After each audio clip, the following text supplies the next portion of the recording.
Olá pessoal, tudo bem com vocês? Espero que sim. Ontem à noite eu fui dormir pensando nisso. Hoje, quando eu acordei, esse foi o meu primeiro pensamento. E quando isso ocorre, é porque alguma coisa muito importante está para acontecer. E sabe qual é essa coisa importante que está para acontecer? Nós estamos dando a abertura ao primeiro podcast Incentiva a Leitura do projeto Incentiva a Leitura da Fundação Renova. E esse momento guarda uma especialidade em função do nosso convidado, da pessoa com quem a gente vai conversar nessa abertura especialíssima do podcast Incentiva a Leitura. Hoje nós vamos conversar com o jornalista e, sobretudo, escritor Adilson Vilaça.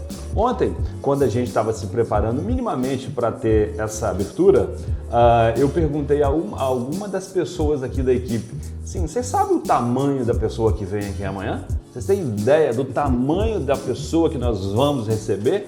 Aí me deram uma resposta, eu falei assim, eu acho que eu preciso dar uma ajustada nesse tamanho aí. E aí eu fui ajustando, e o ajuste, meus queridos, sem dúvida nenhuma, é um ajuste para cima, porque o nosso convidado, ele é muito grande. Adilson Vilaça, escritor e jornalista. Tudo bem, Adilson? Tudo bem, Rony. Tudo ótimo. Um prazer estar aqui conversando com você. Mas, assim, no nível Rones, tipo, dormir pensando e acordar pensando ou nada disso? Rapaz, ontem, na verdade, é uma noite que eu dormi muito pouco. É mesmo? Porque nós iniciamos ontem um festejo da cidade, né, que é o Festicol, e eu saí de lá depois de meia-noite. E o primeiro dia tem sempre alguma tensão, né? Porque por mais que você planeje, pinta alguma coisa para o improviso. Aí tem de resolver de última hora. Então, mas no fim tudo bem, as pessoas cantaram, os festivaleiros que vieram de fora, e eu fui dormir cansado pra caramba. E hoje acordei bem cedinho, que eu queria tomar algumas providências antes de vir para cá. Nossa, mãe, essa agenda sua tá muito apertada, hein? Tá, esse mês de julho até terminar agosto é um aperto só. Tem Arraiá Colacolá, tem 2 rotas agroturísticas, tem o Festicol, tem a Festa da Cidade. Aliás, em junho a gente já começa o aperto, que tem o Fé na Viola, né? E vamos até agora ter Festa da Cidade, é uma correria só. Maravilha. Nós estamos abrindo o podcast Incentiva a Leitura, do projeto Incentiva a Leitura, com o Adilson, em função do tamanho dele e da jornada que ele teve ao longo da vida na área literária. São 46 títulos, né, Adilson, em vários gêneros diferentes, títulos incríveis. Eu sou seu leitor, eu tenho história para contar a respeito da minha experiência de leitor do Adilson Vilaça. E o objetivo desse podcast, e o objetivo de trazer uma figura como a Adilson aqui, é incentivar a leitura. Incentivar a leitura. Colocar a leitura, não apenas a leitura, mas a leitura literária novamente no horizonte das pessoas. Se é que um dia já esteve de forma global, né?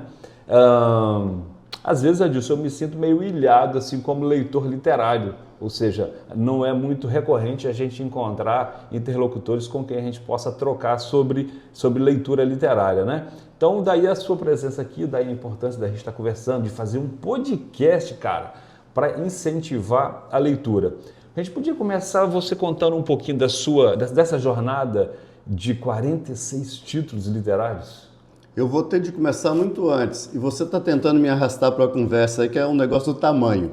Então vamos deixar claro logo o seguinte, o meu tamanho. Não foge, 1,58 m, não mais do que isso, tá entendendo? Então eu sou um cara pequeno, não tem essa grandeza que às vezes as pessoas atribuem. Não, eu sou um cara pequeno, estou bem perto do chão, né? Só 1,58 m. Mas para contar essa história, eu tenho de voltar à minha infância, né? Porque é ali que eu me tornei o leitor que sou e é ali que eu me tornei escritor. Eu consegui escrever livros antes de saber escrever. Peraí. Você escreveu livros antes de saber escrever. Você está voando fora da asa, né, Adilson? Veja bem, né? Eu sou neto de duas grandes contadoras de história. Uma, que é a minha avó espanhola, né, da Galícia espanhola, e minha mãe veio para cá com 6 anos, e outra grande contadora de histórias, a minha avó Krenak. né? Era o nome da terra, né? O nome dela. O meu avô era Taru, o céu. Meu pai, Ovru, o vento. E o meu nome Krenak é Uim, que é mosquitinho. Então, é esse o nome. Então, elas me contavam muitas histórias e eu estava doido, porque tinha livros. Havia livros. Meu pai tinha alguns livros. Não eram muitos, mas tinha livros. E eu falava assim, gente, tem de escrever livro. E ele gostava de uma coisa que era assistir. Havia na Rádio Marinque Veiga, tinha uma programação às 10 da noite, era muito tarde na época, no rádio. E meu pai gostava de ouvir ali. Tinha, por exemplo, o livro do Júlio Verne, A Volta ao Mundo em 80 Dias, um longo seriado com ele. Teve também dos Irmãos Karamazov.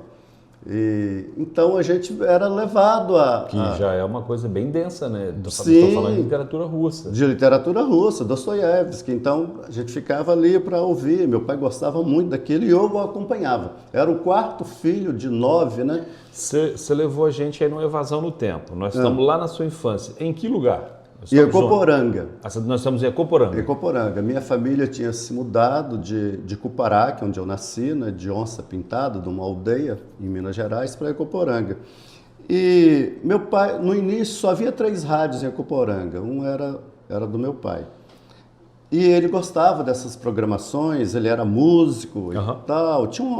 Tocava a vida com a mercearia. E meu pai, então, ficava satisfeito, que pelo menos alguém o acompanhava até 10 horas da noite para ouvir. Aquele troço terminava pelas 11. Cidade não tinha energia elétrica no período. Então era o rádio, a pilha era maior que o rádio, tá entendendo? Era uma coisa assim, que as pessoas que não conheceram isso ficam assustadas. Fica assustada. A pilha era imensa, o rádio era grande e a pilha imensa. Quando acabava, tirava aquele carvão e ulha de dentro, acabou a pilha. Durava meses, né? Então fazia uma lata de carregar água, porque também não havia água ainda encanada em Ecoporanga. E eu, então, ouvi aquilo, aqueles relatos, né, em episódios dos romances de grandes escritores. Eu falava assim, eu quero escrever livro. Só se podia frequentar a escola com 7 anos. Não tinha não existia nada disso. E, para meu azar, eu sou de 1º de agosto. Quer dizer, no ano que eu completaria 7, eu ainda não poderia me matricular, que tinha que ter 7 completos para ser matriculado. Em agosto. Então você teve que entrar no ano seguinte. No ano seguinte. E a minha impaciência começou a ficar grande. Então eu decidi que eu iria aprender a escrever sozinho. Então, antes que as pessoas falassem, pô, é um gênio, ele aprendeu a escrever sozinho. Não aprendi. Não aprendi. Eu jurava que tinha aprendido, mas não tinha aprendido. O que eu fiz? Meus irmãos tinham revistas em quadrinhos, né? Texas Kid. É porque era o inglês de Ecoporanga. Irmãos mais velhos. Meus irmãos mais velhos. Eles tinham essas revistas e não tinha chegado à língua inglesa. Então as pessoas liam como achavam que era, né? Texas Kid, Superman, Batimão e Rubinho e tal. E eu peguei então aquelas revistas e comecei a copiar as letras. Todas as letras, inclusive as 3 que na época eram excluídas do alfabeto, né, de língua portuguesa, que eram o K, o W e o Y. Então tinha nomes com isso, Kit Carson, né, que eles liam, Kit Carson. Então eu peguei essas letras todas, copiei, inteiramente fora de ordem, e comecei a juntá-las. Junta aqui um J com um B, um L, um A e tal, e apresentavam aos meus irmãos. Que palavra eu escrevi aqui? Que palavra eu escrevi? E eles diziam, nenhuma. Eu falei, como? Eu pus várias letras aí juntas. Então, nenhuma. Eu errei o quê? Na quantidade de letras? Não, isso aí não é escrever. Eu falei assim, vai ver que tem de botar. Eu botei só 5 letras, vai ver que tem de botar 6 para dar uma palavra. Apresentava, você não escreveu nada. E os caras não tinham paciência também de falar comigo. Nós vamos te falar aí o básico. Que nada. E eu comecei a ficar revoltado. Achei que era uma conspiração dos meus irmãos contra mim, porque eu tinha aprendido a escrever sozinho. Então, na verdade, eu desenhava as letras, né, como se diz, mas não produzia nada. Daí eu falei assim, não, isso é uma conspiração, eu vou levar isso a público. Além de escrever, você queria publicar? Eu queria, eu tenho de pessoas têm de conhecer o que eu vou escrever. Tinha um escritor nascendo aí, hein? Então eu comecei a escrever nas folhas de papel os meus livros. Então eu criava as histórias, escrevia coisas desconexas, que nem palavras eram, botava no papel, pedaço de papel, de embrulho, tinha aqueles rolos de papel, meu pai tinha na mercearia, eu ia lá, tirava, escrevia e lia aquela pequena história. Na verdade, eu tinha uma história memorizada, que eu então lia para alguém como se tivesse aquilo ali que estava produzindo a história. Bem, levei mais a público, que eu comecei a fazer, principalmente quando chovia. Deixa eu só parar um ponto aqui. Que histórias podem surgir na cabeça de uma criança de 7 anos em Ecoporanga há 60 anos? Pois é, tinha muita história de vaqueiro que passava com as boiadas, tinha muita história de domador de cavalo, tinha muita história de pistoleiro, que havia muito na época lá e tal. Meu pai vendia na mercearia, ele vendia bala doce naqueles baleiros, não tem? E o outro baleiro era cheio de balas de munição. Caramba, quem não tem uma memória afetiva com baleiro, Adilson? Todo mundo tem. Cara. E chegava uma pessoa e falava assim, seu Baltazar, eu quero bala. Quando eu estava na mercearia, eu ia logo lá no baleiro de balas, né, das crianças. Aí o meu pai falou, não, meu filho, não, é que é o outro baleiro e você não mexe com esse aqui não. Aí meu pai conta, meia dúzia de 44, quero 2 dúzias de 38, então era o outro baleiro. E então eu comecei a escrever na rua quando chovia, né? Não tinha nada pavimentado, tudo chão, com um graveto, eu ia lá, escrevia, enchia a rua. Incrível que as pessoas respeitavam, dava a volta para não atrapalhar a minha escrita e tal. E quando por fim eu achava que tinha escrito toda a história ali, eu começava a ler e juntava público em volta. Aliás, deve-se dizer, o Brasil ainda hoje tem muitos analfabetos, mas naquela época nós estávamos falando de uma população de 70% de analfabetos no Brasil. Então, muita gente analfabeta que ficava lá em redor e eu lendo para eles. O que eu não tinha escrito, mas estava escrito, estava na memória. Então eu lia as histórias para eles e eles achavam fantástico. Tinha alguns que iam lá, eram personagens das minhas histórias, né? O toureiro, tinha uma touradinha em Coporanga, contava a história da tourada. Provavelmente esse gesto aí, esse momento aí era uma das poucas oportunidades que aquelas pessoas tinham de ter uma experiência com o universo ficcional. Você concorda? Exato, né? Porque eles não tinham rádio, eles não sabiam ler, não tinha cinema.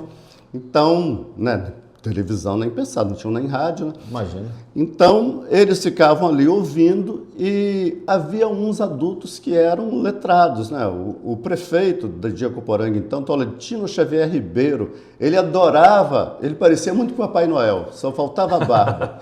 Eu achava ele incrivelmente parecido, eu chamava ele de prefeito Papai Noel. Então, o prefeito Papai Noel ficava lá em volta e quando acabava, ele puxava o aplauso, né? Caramba. Ele sabia que eu não tinha escrito coisa nenhuma, que eu estava contando uma história de memória. Você pagaria quanto para ter uma foto? Pois é, rapaz. De uma cena dessa, disso? Nossa, que coisa maravilhosa teria sido, né? Sem dúvida nenhuma. Eu tenho umas 2, 3 fotos da época de 5 anos de idade, mas eram aquelas fotos posadas, né? O aniversário, com um grupo de irmãos e tal. Mas disso, infelizmente, né? E tal, não tinha fotógrafo lá, né? Passava fotógrafo itinerante nesse período e as pessoas então vestiam suas melhores roupinhas e faziam fotos. Mas sensacional, eu lembro disso, que coisa, e o pessoal ali na minha volta. Caramba, e a gente tem um prazer aqui no podcast Incentiva a Leitura fazer o registro dessa história maravilhosa do seu contato com a ficção aí e com o pseudo-letramento, né? Então no ano seguinte eu fui para a escola. E aí houve um desastre total, porque consegui me matricular, né? Era o ano que eu faria 8 anos, e eu estou matriculado, o que acontece? Eu tive meningite, que ninguém sabia o que era, e a minha meningite foi tratada com chá de flor de laranjeira. Meu Deus do céu. Somente em 63, quando chegaram médicos em Ecoporanga, que eu tive uma sequela tremenda, eu sobrevivi, né? Uma sequela tremenda que era uma enxaqueca insuportável. Então os médicos relatam, o que houve? Não, mas não sei, quanto tempo, 1 ano, 2 anos, aí ele teve um problema de saúde, ficou na cama, vomitava muito, febre altíssima, e tudo os médicos disseram assim, eram Dilubinda e Delso Fávaro Rossoni, recém-formados. Eles falaram assim, esse menino teve meningite. Então eles começaram a tratar as sequelas da minha meningite. Isso naquilo que seria o seu primeiro ano na escola? No meu primeiro ano na escola. E eu tive de sair da escola, porque meningite, dor de cabeça, insuportável. Quer dizer, eu só seria mesmo alfabetizado no ano em que eu faria 9 anos. Olha que volta aqui. E eu, naquela ansiedade, eu tenho de ler, escrever. Olha o registro que estão fazendo aqui. Nós estamos falando que o escritor Adilson Vilaça, o homem de 46 títulos, iniciou a sua alfabetização aos 9 anos de idade. 9 anos de idade. Aí vou para a escola, finalmente tudo certo. Minha dor de cabeça tinha sumido e tal, entro na escola e tudo certíssimo. Primeiro dia de aula, a professora falou o nome dela, Dona Ruth, pessoa espetacular. Dona Ruth, trago no coração para sempre. Então, Dona Ruth falou assim, nós vamos escrever aqui 5 letrinhas que todo mundo vai ter de aprender e tal, que são muito importantes. Aí são o A, E, I, O, U. Aí ela escreveu no quadro A, I, O, U. E começou a pedir para que se repetisse, todo mundo. Era um método que havia na época, né? Ela passava assim nas fileiras e dizia A, I, O, U, e todo mundo A, I, O, U, A, I, O, U, A, I, O, U. Aí eu me levantei em protesto. Eu falei assim, olha, essas 5 letrinhas eu já sei. Eu sei todas as letras. Aliás, eu já sei todas. Eu sei todas as letras. Eu vim aqui para aprender como é que se juntam as letras. É isso que eu quero aprender. Ela falou, não, mas a gente não pode fazer assim, a gente tem um método. Mas eu já sei o que eu vou ficar fazendo aqui enquanto todo mundo aprende o A, E, I, O, U. Isso é o segundo desastre. O primeiro foi a meningite, o segundo é essa decepção aí, né? Aí ela disse assim, muito bem, você sabe todas as letras, vem cá no quadro e bota todas as letras. Aí eu fui lá e botei o abecedário todo fora de ordem, com as 3 letras estrangeiras no meio, e ela olhou e falou, você sabe mesmo fazer as letras e tal, mas você sabe como juntar as letras? Eu falei, esse que é o problema, porque eu junto letra, aí fui lá e escrevi umas letras juntas, né? V, S e tal, não sei, T, um I no meio e tal, e falam que eu não fiz nenhuma palavra. Ela falou assim, não, olha só como faz a palavra. Você viu aqui o A, E, O, U, eu não falei que é importante? Então nós vamos fazer uma coisa agora. Ela disse, eu vou fazer as letras em ordem. É um negócio chamado alfabeto ou abecedário. Eu vou fazer para você aqui em ordem. Aí ela escreveu as letras em ordem. E disse, agora a gente junta as outras letras, o básico é isso, as outras letras com essas 5. Tá certo? Então se eu pego um B com A, que são as 2 primeiras letras, tá vendo? Um A e um B. Um B com A, B com A faz Bá. Aí eu falei, então é só pegar um L com A, que faz Lá, e você escreve bala. Aí ela falou, escreve aqui bala. Me deu o giz novamente, eu bala. Isso. Aí ela falou assim, e aí? Senta ali um pouquinho, que eu tenho de dar aula para os outros meninos. E os moleques estão lá olhando todo você assim, lá. O que está acontecendo aqui, né? Você se senta, que eu vou pedir eu vou ali na sala buscar uma coisa para você. Aí foi lá na sala, pegou uma cartilinha e falou assim, vai olhando essas letras aí, tenta ver o que você consegue juntar, o que você não conseguir, você me chama. Aí vi uma historinha, era um negócio, o circo chegou na vila, uma coisa assim.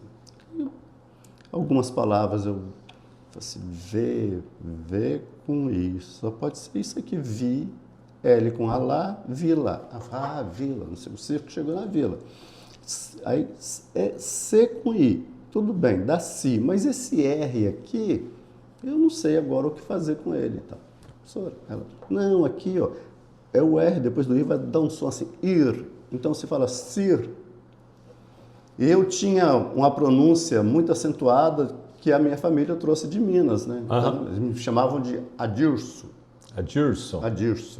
Então, aliás, no primeiro dia de aula, exatamente esse, quando ela chamou pelo nome Adilson Vilaça de Freitas, eu não respondi. Ela chamou de novo, Adilson. Eu falei assim, professora, esse parece que é eu, mas não é eu não. Eu sou Adilson.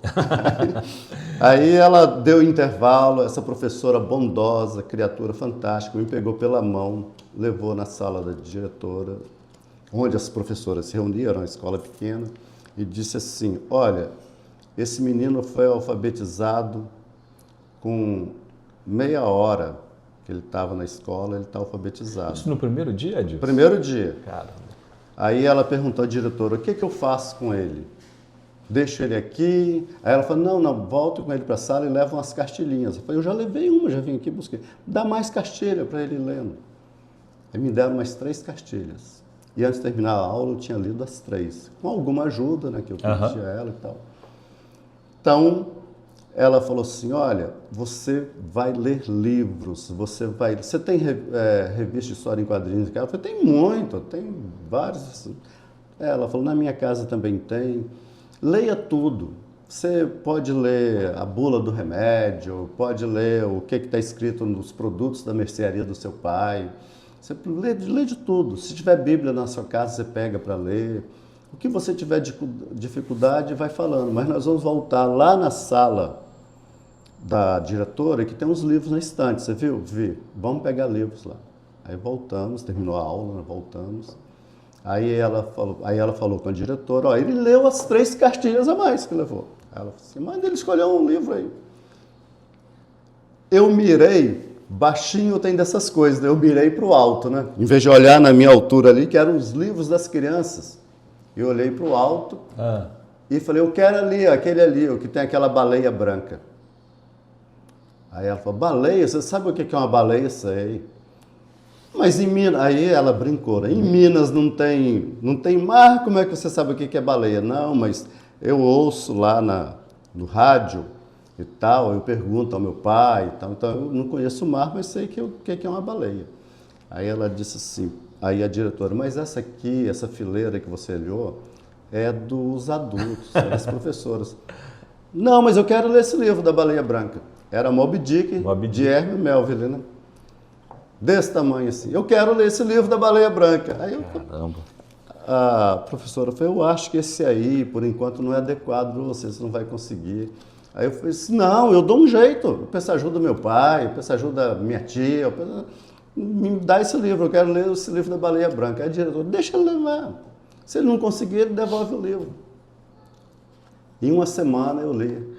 Eu já estava com a pergunta engatilhada, que seria exatamente qual o primeiro livro assim que entrou na sua vida. Você já acabou de me contar.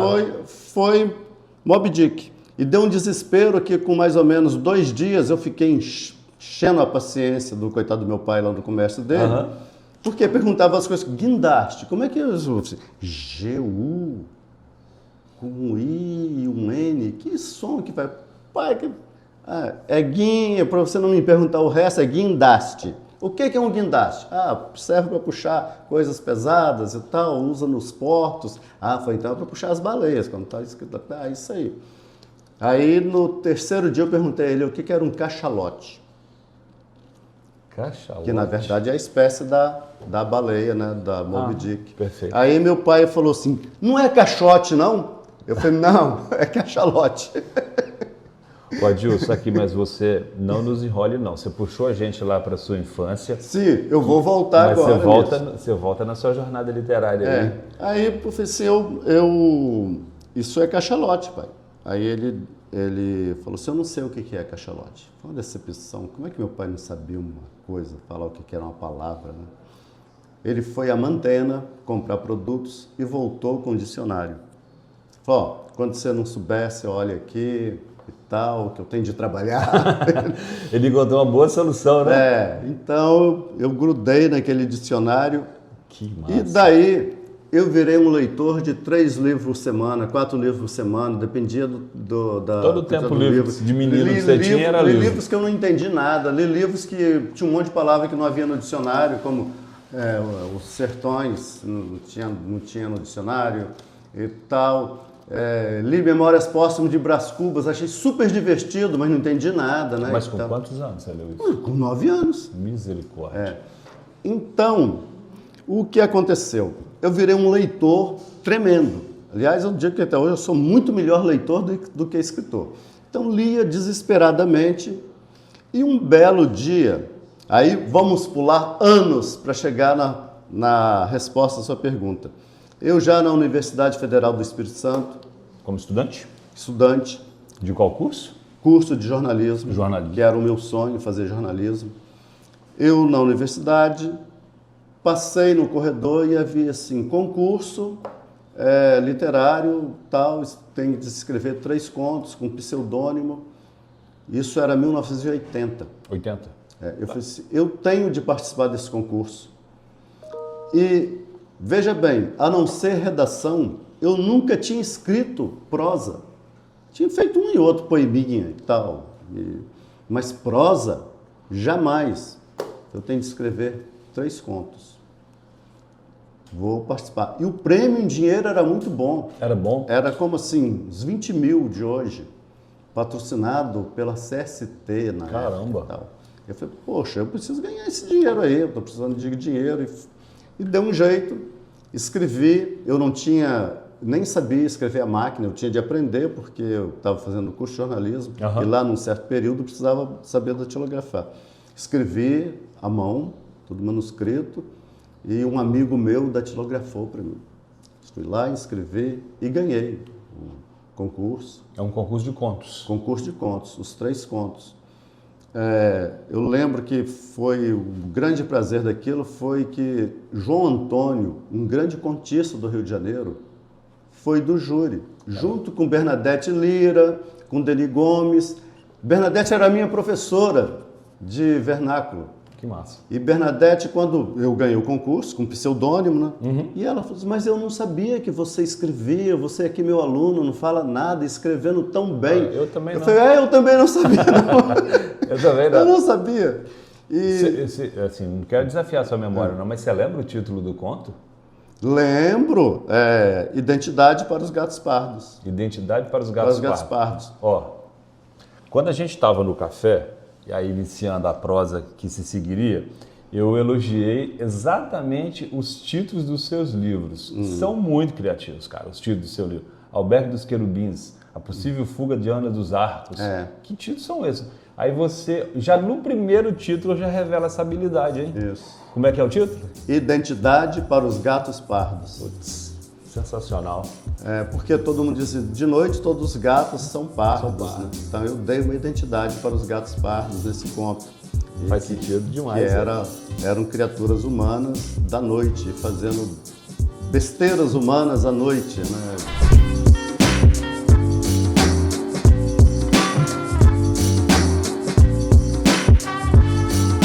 Nós estávamos falando, né, Adilson, do seu conto de abertura, o conto que te trouxe... Identidade para os Gatos Pardos, que nasceu muito bem acompanhado do conto Boca de Forno. Porque você escreveu 3 contos? 3 contos. O cara tinha que escrever 3? 3 contos. Para quem não tinha escrito nenhum, tinha que escrever 3. Escrevi 3. Então eu escrevi Identidade para os Gatos Pardos, Boca de Forno e Olhos de Pai Coruja. E os 3 contos, eles também têm formas e jeitos de narrar diferentes um do outro. Que no conto eu sempre gostei de brincar com esse negócio da forma. Então, o conto Boca de Forno tem transfusão de poesia no meio dele, tudo. E houve uma grande coincidência, porque alguém foi mostrar para o João Antônio, que estava lá na premiação, tudo maravilhoso, alguém foi mostrar para o João Antônio a cidade de Vitória. E na época, a Ilha das Caieiras era ilha ainda e tal. Alguém foi até lá com ele e quando essa pessoa voltava... Luiz Busato, professor Luiz Busato, de João Antônio, quando ele voltava, eu estava no ponto de ônibus, que eu morava em Santo Antônio. Então eles me deram uma carona. E o João Antônio me disse assim, olha só, esse não foi o seu conto que ganhou, não foi o que eu votei. Eu votei no Boca de Forno, que é a história de um torneiro mecânico e tal. Aí ele falou assim, e eu queria saber, você fez laboratório? Eu falei, não, eu fui torneiro mecânico. E você de fato foi? Fui torneiro mecânico, formado pelo SESI, né? E tudo, trabalhei na Tormasa, trabalhei lá naquela antiga siderúrgica que tinha Ferreaço. Trabalhei na Ferreaço e tal. Foi um tempo curto, mas eu trabalhei como torneiro, cheguei a trabalhar. Então eu disse, não, eu fui torneiro e tal. Aí ele falou assim, e agora outra coisa a te contar, que é o seguinte, seus 3 contos ficaram em primeiro, segundo e terceiro lugar. Caramba! Ele falou assim, e outra coisa, para te surpreender, você ganhou do Rubem Braga. Eu falei, como ganhei do Rubem Braga? Já é falecido? Como é que ele se inscreveu? Ele falou, não, um fajuto lá inscreveu um conto de Rubem Braga como se fosse dele. Entendi. E nós ficamos em dúvida. E disse, não, isso aqui é um plágio e tal. E aí conferimos uma professora que conhecia melhor a obra do Rubem Braga. O júri todo achou estranho, foi até a biblioteca da UFES e voltou e falou, aqui o livro, está aqui. Ó, esse conto. E é difícil de identificar dentro de uma vastidão de uma obra, né? Então esse cara estava ficando em quarto. Era você em primeiro, você em segundo, você em terceiro e o Rubem Braga em quarto. Ele falou, daí houve o seguinte, desclassificamos, evidentemente, o plagiador e houve um debate sobre, não, se a gente deixar ele em primeiro, segundo, terceiro, a gente não dá incentivo aos outros. Fica ruim, né? Vamos deixar um conto dele sendo o primeiro e vamos botar os outros e tudo. O quinto era Miguel Marvila. O quinto era Miguel Marvila. Era o Miguel Marvila. Ele virou o segundo automaticamente. E no ano seguinte, o Reinaldo era o editor da Fundação Ceciliana Abel de Almeida, o Reinaldo Santos Neves, que eu não conhecia ainda. Então o Reinaldo lançou lá um concurso, também com um prêmio muito bom, e que se precisava de que fossem inscritos pelo menos 15 contos. Quer dizer, mas é um concurso de livro, né? De livro, 15 contos, concurso de livro, e 75% teriam de ser inéditos. Aí eu falei assim, ótimo. Tenho 3. Eu vou botar os meus 3 e vou contar aqui os 75, quanto é que dá. Então, quer saber de uma coisa? Eu vou escrever 15 contos inéditos e acrescento os meus 3. Fiz 18 contos. O livro A Possível Fuga de Ana dos Arcos. Que é o seu primeiro livro. Meu primeiro livro.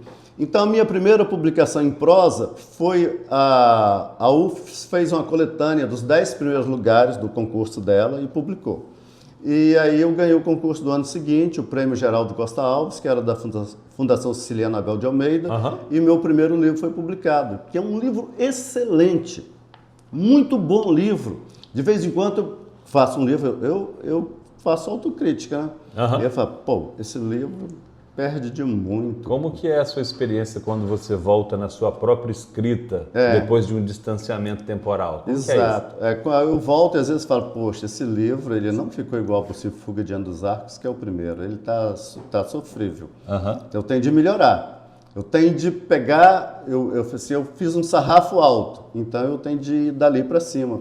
Eu estou enganado ou esse livro, A Possível Fuga de Ana dos Arcos, foi adotado na lista da UFES? Sim, foi o primeiro livro de autor capixaba adotado no vestibular da UFES. Caramba. O primeiro livro. E isso significa muito, viu? Porque os livros que eram adotados na lista da UFES eram livros que obrigatoriamente todos os alunos que fariam o vestibular teriam de ler e responder questões sobre esses livros. Estão falando de questões que podem definir uma vaga em medicina, uma vaga em direito, uma vaga em letras. E aí isso era um reconhecimento público, oficial, institucional da UFES da qualidade do trabalho dos escritores capixabas, né? Isso, exatamente. Sempre tinha um escritor capixaba na lista. Então foi o seu primeiro livro, já foi lá. O primeiro livro, e que foi o primeiro livro também de autor capixaba adotado no vestibular da UFES.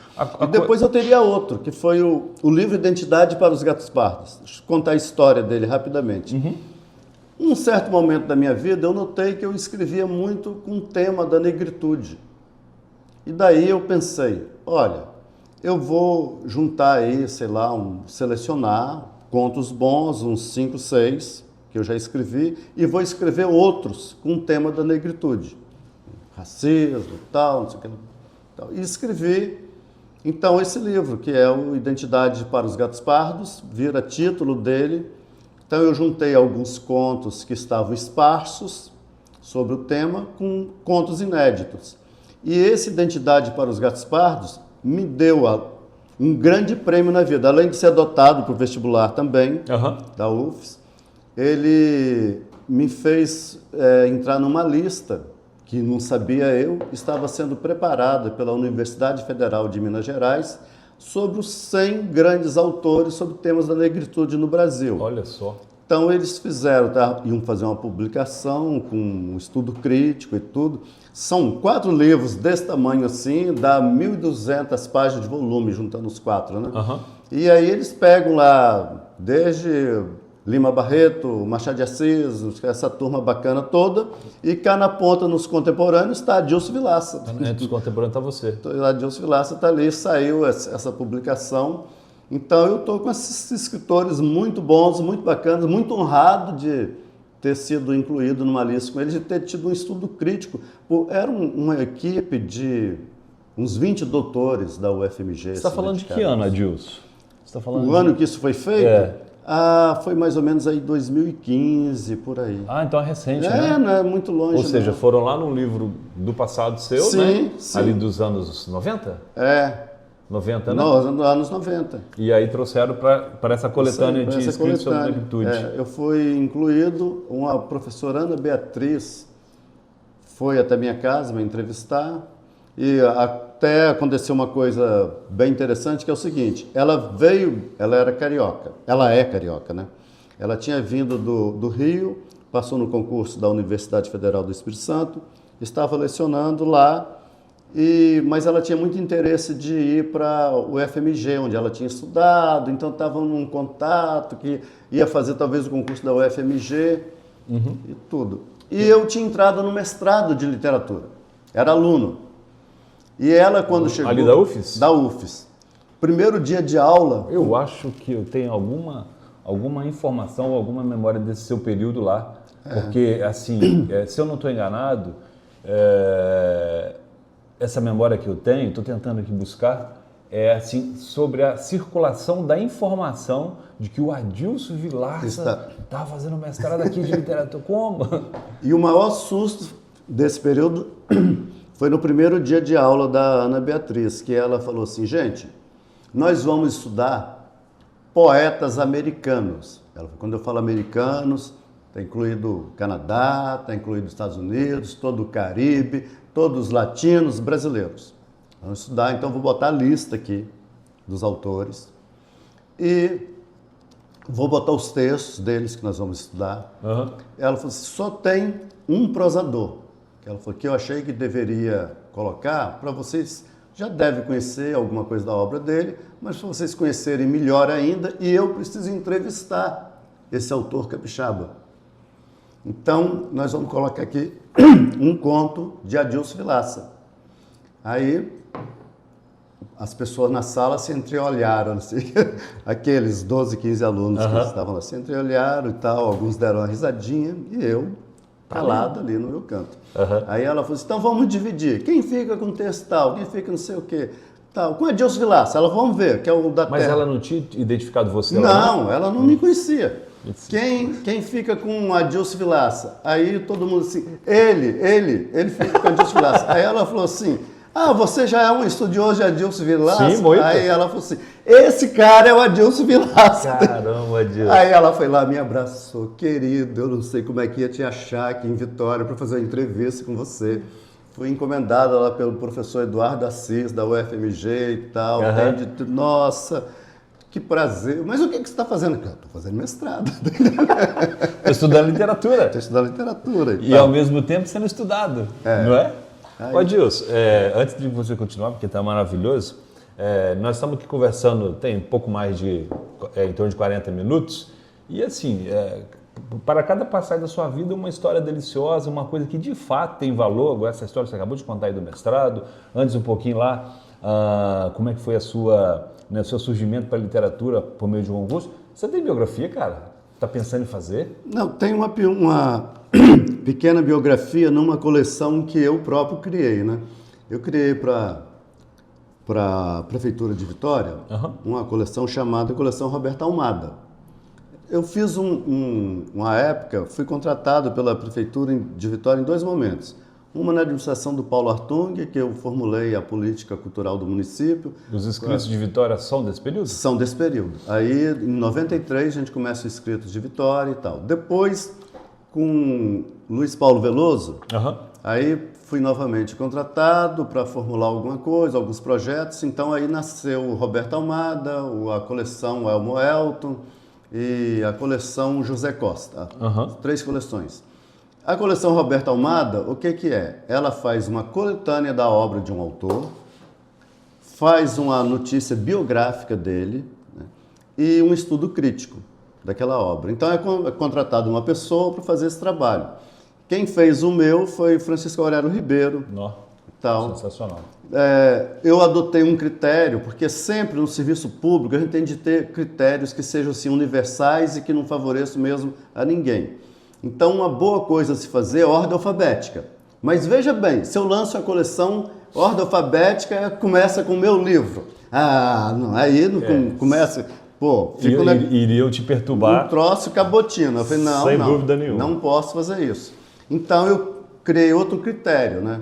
Com um conselho editorial. Não, nós vamos primeiro publicar os falecidos. O próprio Roberto Almada, o Hamilton de Almeida, não sei o quê. Então fizemos uma lista de falecidos e publicamos os falecidos. Depois começa a ordem alfabética. Aí eu fiquei sendo, acho que o 5º ou 6º, uma coisa assim. Essa coleção está em vigor até hoje. Então tem lá uma nota biográfica, tem um estudo crítico da sua obra. Estudo crítico e uma coletânea. E quem fez o seu foi o Francisco Aurélio Ribeiro. Só gente boa, né? Só gente boa, só gente boa. Só gente boa. Nós estamos aí, falamos um bocado aí dos seus livros iniciais e algumas histórias que compõem a sua jornada. E aí dentro desses 46 títulos, é uma quantidade boa, né? É uma quantidade grande, 46 títulos. Você acabou me falando que está com 67. Rapaz, se considerar ali que você começou a escrever com uns 20, é um livro por ano. Isso. Tem gente que não lê um por ano disso. Você está escrevendo um por ano? O nosso grande amigo de alma, né? O escritor ucraniano Mikhail Sholokov, escreveu Dom Silencioso, Areia Pesada e tal, outros livros muito bacanas.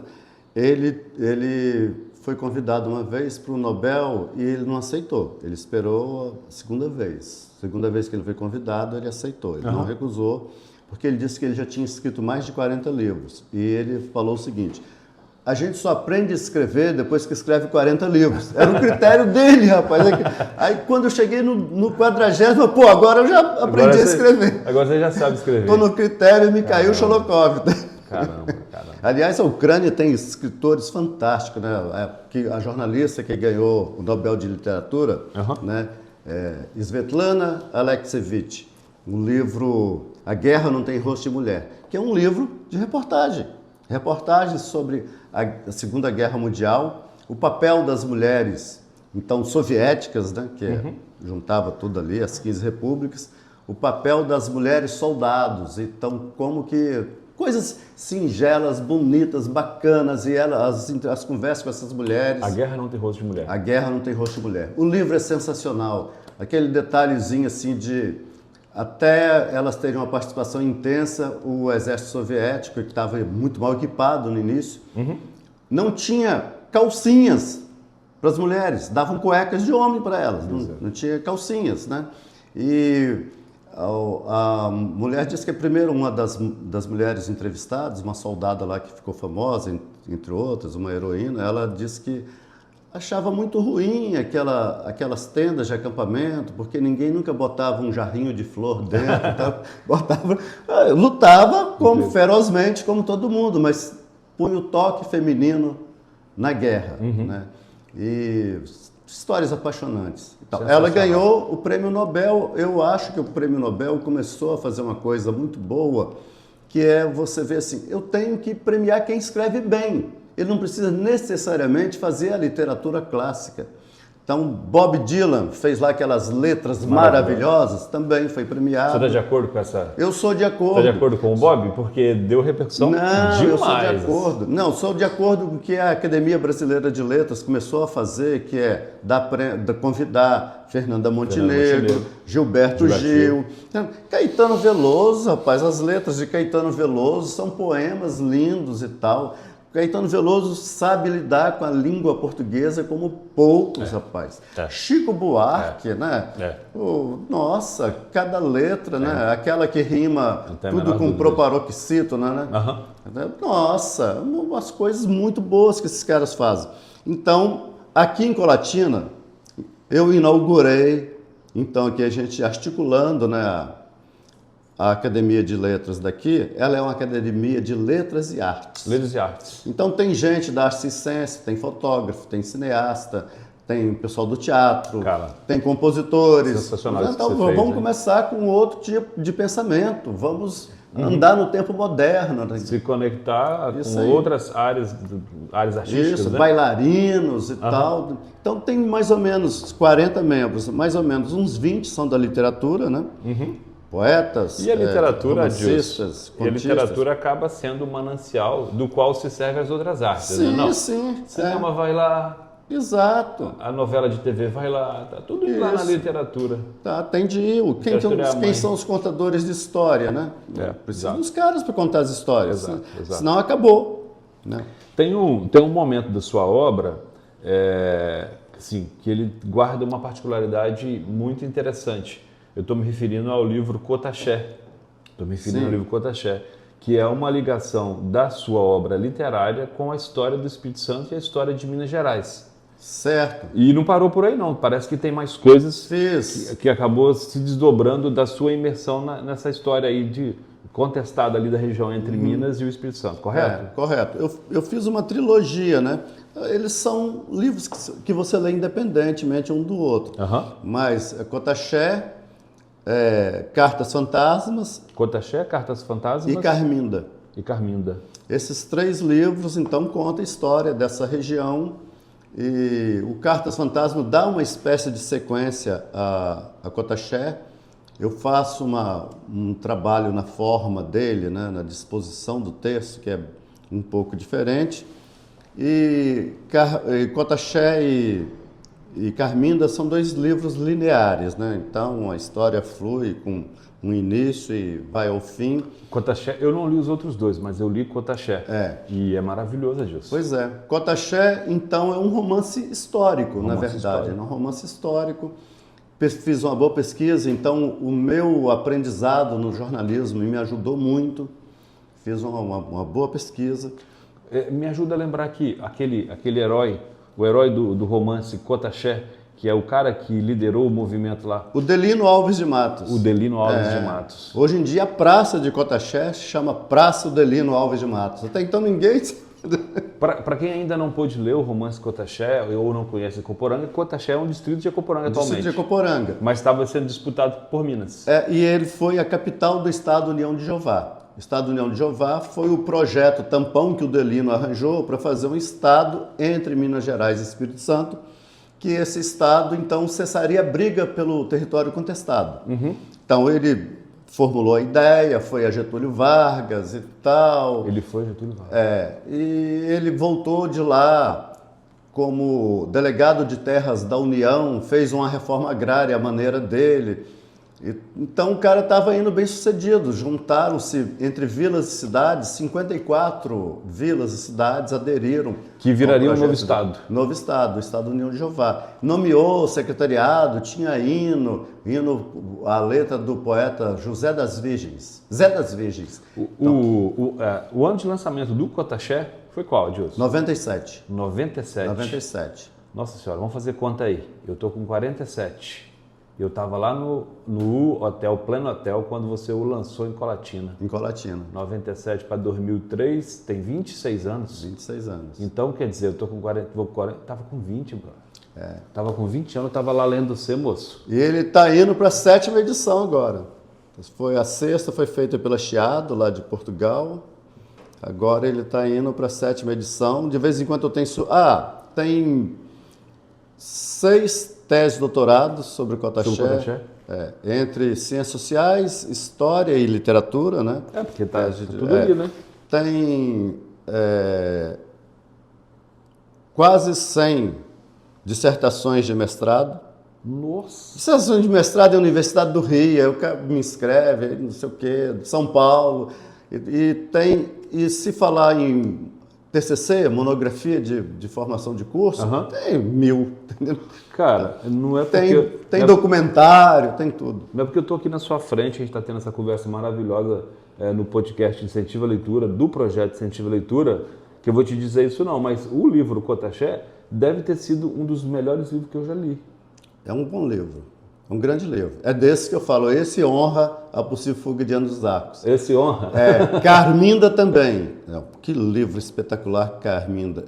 Eu o reli depois de um ano de lançado. E falei, poxa, como é que história... Eu escrevi isso mesmo? E como é que termina esse lance aí do Delino com o novo Estado União de Jeová? Pois é, o Delino no Cartas Fantasma eu retomo isso, né? Porque o Delino ele foi provavelmente, porque o jornalista tem um negócio, tem de ter o documento, de ter tudo certo, senão é fake news.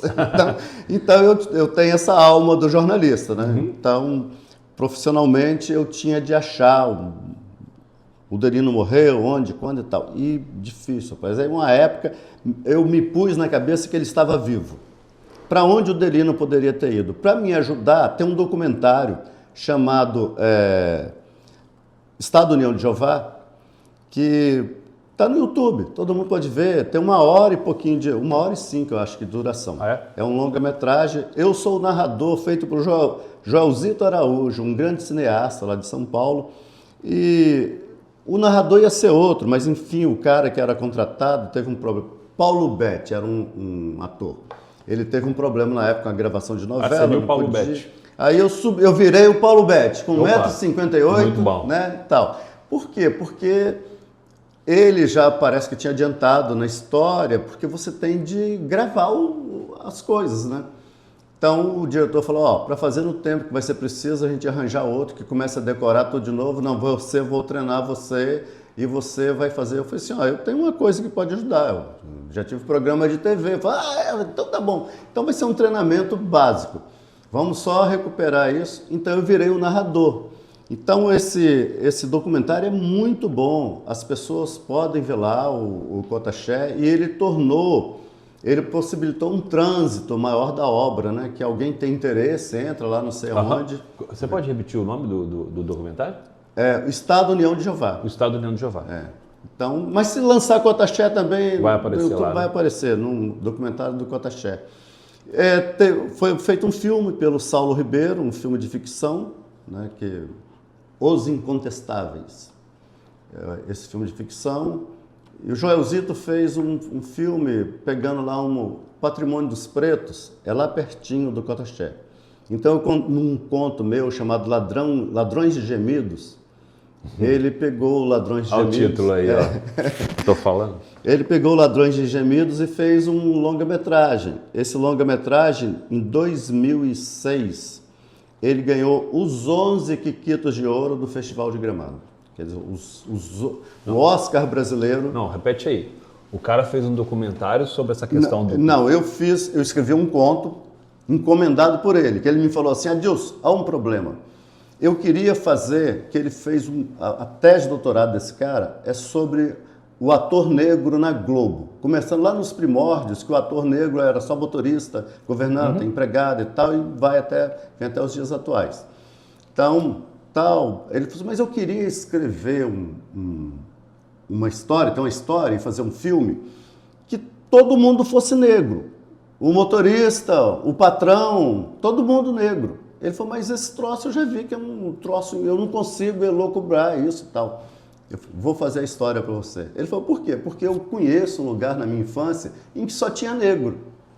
Aí ele falou, como assim? Eu falei, só tinha negro. Eu fui, inclusive, o vereador que se elegeu por esse distrito de Ecoporanga e depois chegou a prefeito de Ecoporanga, Simeão Teixeira Sá. Aí ele falou assim, então faz essa história para mim e tal. Aí você escreveu o conto que se chama? Ladrões de Gemidos. Ladrões de Gemidos. Que se passa lá em Patrimônio dos Pretos, né? Eu mudo o nome do lugar. Esse Patrimônio dos Pretos foi uma espécie assim de... Atualmente esse patrimônio tem esse nome ainda? Tem. Deram um nome oficial chamado Santa Luzia, depois batizaram. Mas não pegou. Eles que, não, esse negócio de Patrimônio dos Pretos, uma época lá um prefeito mais racista, né, e tal, né, Patrimônio dos Pretos e tal, não, vamos tirar esse nome. Aí batizaram de Santa Luzia, queria botar o nome de santo. Eles então aceitaram Santa Luzia. Por quê? Porque a matriarca que os conduziu de Minas Gerais, pelos Cafundó das Matarias, até chegar nesse lugar, foi logo depois da abolição. Eles partiram e foram chegar nesse lugar. Fizeram lá um arraial e tal, ela se chamava Luzia. Então eles aceitaram o nome Fizeram Santa a conexão Luzia. aí, tá. Mas a coisa de 10 anos, eles recuperaram o nome antigo, Patrimônio dos Pretos. Que bacana. Então, Patrimônio dos Pretos, todo mundo era preto. Agora não, agora já tem. Aí foi feito um documentário baseado no seu conto? Não, aí eu fiz o conto. Você fez o conto? Ele pegou o conto e fez um filme. Que ganhou 11 quiquitos. Que ganhou os 11 quiquitos de 2006. Depois eu vou mostrar esse vídeo aí pro pessoal que não estava sabendo o seu tamanho, hein? Aí Depois a gente mostra. E às vezes a gente, com cotaxé, às vezes a gente tem dá vontade surpresa. de sair daqui para ir ler essas coisas e ver os vídeos, ver tudo. Minha esposa foi fazer o pós-doutorado dela em Veneza, na Università Ca' Foscari. O doutorado dela, o pós-doutorado em Sociologia. Ca' Foscari é uma das universidades mais antigas do Ocidente. Né? Então, ela foi para lá e diz ela que um dia ela estava numa biblioteca lá da Ca' Foscari fazendo pesquisa e entrou lá, né? Hoje em dia você faz tudo digitalmente, né? Estava lá buscando e tal, e achou de professora Susana Regazzoni, cotaxé de Adilson Vilaça. Ela falou, o que é isso? Aí abriu, né, um estudo crítico do livro Cotaxé, feito por Susana Regazzoni. Caramba. É uma espanhola que leciona lá e que é uma renomadíssima tal no meio literário. E ela então, ela leu, né, mandou para mim e ela foi procurar nesse dia a professora Susana Regazzoni. Aí bateu na porta diante dela, se apresentou, que era brasileira e tal. Aí, seja muito bem-vinda, toda ela falou, pois é, a senhora escreveu sobre o meu marido. E o seu marido é Adilson Vilaça. Você é esposa da Então, que massa, que interessante. Susana disse que viria a Vitória me conhecer. Vai te conhecer. E veio? Veio com o marido dela, Stefano Suave. Veio com o marido dela, um arquiteto, né, que trabalha para a prefeitura lá de Veneza, vieram aqui me conhecer, ele principalmente levando muito susto nas ruas de Vitória, que nós falamos com ele que Vitória era uma ilha, né, quando trocamos correspondência. Veneza é uma ilha, só que Veneza é uma ilha que não tem carro. Não circula carro dentro da ilha de Veneza. E ele aí ele falou assim, Vitória é uma isla? Aí eu falei assim, não, mas aqui circula carro. Ele era quase toda hora, ele era quase atropelado. Ele se esquecia, se metia pela rua dentro. Ô Adilson, considerando todos esses desdobramentos, esses estudos críticos, aproveitamento da obra para outras produções, né, inclusive cinematográficas, você diria que esse recorte da sua obra aí, que envolve esses 3 livros, é o mais importante? É muito importante. Mas não é o mais? Eu não sei se é o mais. Porque... Não, mas é para o Adilson, não fica preocupado com os anais, não. Para você acha que seria o mais importante? Não, você sabe, no livro A Possível Fuga de Ana dos Arcos, tem um conto, Cidade Fantasma, que é um embrião depois do que vem o Cotaxé, vem Carminda e tudo, tal, esse embrião lá é um conto mais longo, eu acho, do livro A Possível Fuga de Ana dos Arcos. Mas, por exemplo, eu me sinto despedaçado se não incluir entre as coisas muito boas A Possível Fuga, Identidade para os Gatos Pardos. Eu já tinha desconfiado já. Pelo afeto que você fala do primeiro livro, eu imaginei. Mas, de fato, tem um lugar na literatura nacional. Sim. E capixaba muito importante, né? Muito importante. O Cotaxé.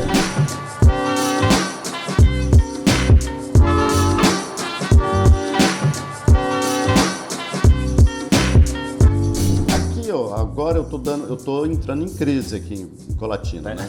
Vou te explicar a crise. Nós, com uma boa equipe que foi toda estruturada na gestão do Guerino agora, nessa boa equipe nós inventamos muita coisa. Estamos fazendo coisas que não acabam. Então a gente fica assim até meia-noite, 1h nas coisas e tal. E o tempo para escrever ficou muito miudinho. E eu tô com um romance pronto na cabeça. Que é isso? E o tempo, eu não estou tendo tempo para escrever. Então eu tenho de articular isso de uma maneira diferente para o ano que vem, sei lá, delegar mais. O seu último publicado foi em que ano? O 46º? Foi em 2017. 2017. Tem 6 anos. 6 aninhos, né? É um bom intervalo, né? É um intervalo Qual grande. Qual é o título, Adilson? Carminda. Aqui é o último? É o último, Carminda. Que faz a trilogia lá com o Cotaché. Isso aí. Nossa mãe.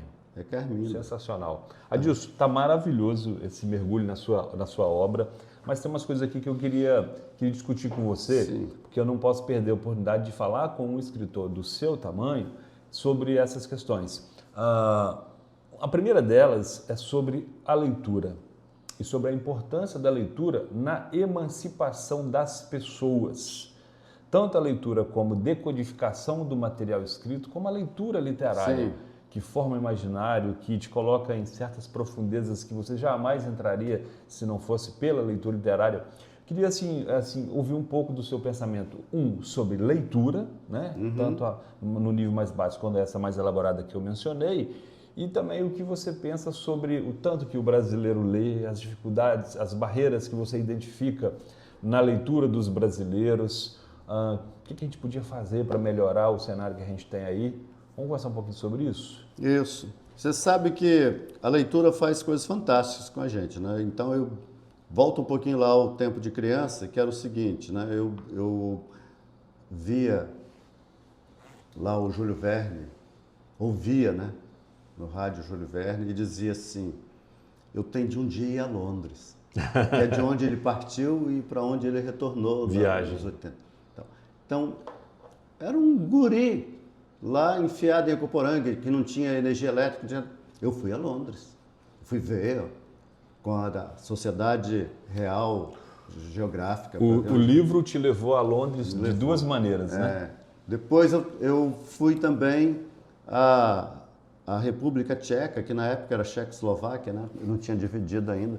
Eu fui porque eu falei assim, eu tenho de um dia ir conhecer esse lugar que o Franz Kafka morou e tal. Fui a Praga, fui a Bratislava, que é na Eslováquia e tal. Eu fui na Holanda conhecer lá a casinha da Anne Frank. Foi a Rússia? E tal. Não, a Rússia ainda não, rapaz. Eu tinha um plano de ir à Rússia e a Ucrânia. Os dois entram em guerra. Você pensa bem. Melhor não ir agora. Não, eu sou doido. O Mikhail Sholokhov, eu já adianto, sou apaixonado por ele, assim como por Dostoiévski. Na época eram todos soviéticos, aí com a divisão, claro, o Mikhail Sholokhov, você vai entender algumas coisas da obra dele em relação aos russos. No início era todo mundo assim, a Rússia ganhou mais um Nobel, agora não, a Ucrânia ganhou um monte de Nobel, que vários desses escritores eram ucranianos. Né? Quando se separou, né, então os prêmios foram divididos. Mas eu ia a esses lugares ver as coisas. Então eu viajava primeiro na imaginação e depois para vários lugares, né? Ver a casa do Pablo Neruda, nossa, em Santiago, a Casa Navio. Você foi? Né? Fui. Então, essas coisas, elas fazem a gente caminhar com a cabeça, com a imaginação. Então, a leitura salva a vida. A leitura salva a vida. A arte é essencial, é a arte que nos humaniza. Eu fico vendo, assim, 2015, eu estudei um pouco de antropologia, entre várias coisas que eu tive vontade de estudar, uma delas, antropologia filosófica, estudei um pouco, lecionei antropologia. 3 anos depois de eu deixar de lecionar na UVV, houve uma grande descoberta nesse ramo antropológico, arqueológico, da paleontologia também, e que ainda se sabe pouco, está pouco divulgado. Mas uma equipe de arqueólogos, paleontólogos e antropólogos fez uma missão para se certificar de uma coisa que os astronautas do subterrâneo já tinham noticiado. O que é astronauta do subterrâneo? É aqueles caras que se enfiam em cavernas. Eles não são propriamente espeleólogos, estudiosos de caverna, não. Mas é para estudar a humanidade, a vida.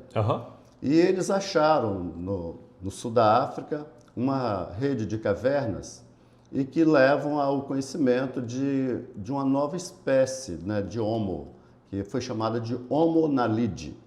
Homo naledi, na língua Sesotho, que é do sul da África, é estrela. Propriamente estrela cadente, que lá cai muito meteoro naquela região. Então, Esses caras se enfiaram. Tem lugar que assim, tem 19 centímetros só, o cara se espreme, passa e vai por buraquinhos assim, igual o rato se enfiando. Então os astronautas dos subterrâneos já tinham ido lá nesse fundo lá, pagos por essa missão, e encontraram coisas fantásticas. Entre elas, um cemitério no fundo do fundo de uma caverna, que você passa muito perrengue para chegar lá. Eles encontraram um cemitério de 250 mil anos atrás. A espécie Homo sapiens, os cemitérios com vestígios, são hoje onde está Israel. Tem 100 mil anos, esse 250 mil anos. Uma missão dessa, quando encontra um dente, um caquinho de osso qualquer, é uma bênção. Né? Eles encontraram cadáveres, os ossos, a ossada inteira.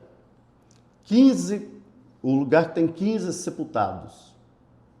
Entre esses sepultados tem uma criança. Pequeno, né?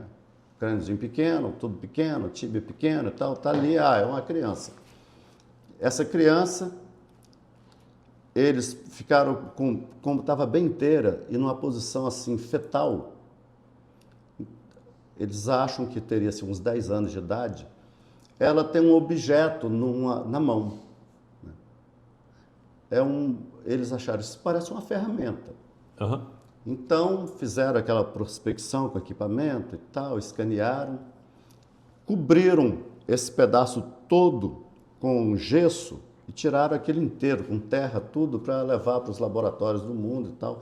Quem tem os melhores laboratórios para isso é a França.